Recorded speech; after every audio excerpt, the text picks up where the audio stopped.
Pārdaugavas dāzes līks ceriņu un kastaņu ziedu putās. Tātad ir sācies ne tikai pavasars, bet tūliņ būs arī klāt vasara. Tiek atklāta jaunā koncerta sezona Kalnciemielas kvartālā. Un šovakar tā ir leģendārā grupa Remix.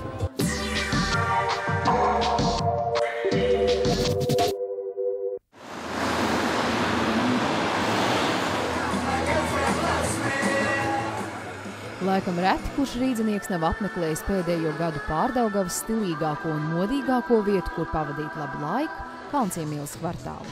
Šeit ir kā uz salas, lielpilsētas Kņada paliek uz ielas. Te ir kā dārzā pie omas, tēja vai vīns zem ceriņu krūma. Karstu zupu vai sviestmaizes baudīt netraucē pat daudzo kaimiņu, draugu vai radu klātbūtni. Te katrs var atrast savu kaktiņu zem krūma vai koka un baudīt silto pavasaru vakaru, draugu kompānijā vai vienatnē. Tādi lieli dārza svētki. Tā būtu vispareizāk apzīmēt to atmosfēru, ko jau vairākus gadus saviem viesiem piedāvā koku māju saimnieki. Bliežam!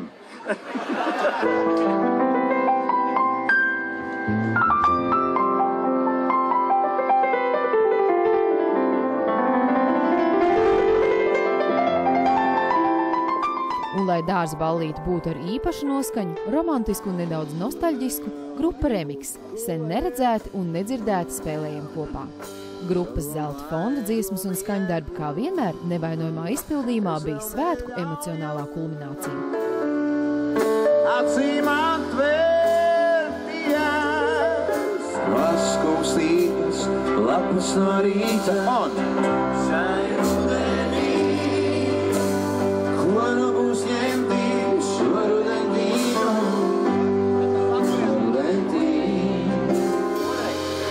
Noriņas mamma, atsaucieties, Noriņa ir pie skatuves. Noras mamma. Kalnciemu kvartāls ir radījis savu mikropasauli, kur sakopta vide lieliski harmonizē ar šķietamo dārzu brīvību un lieliski pierāda, kā arī pilsētā iespējams baudīt dzīves zaļumos.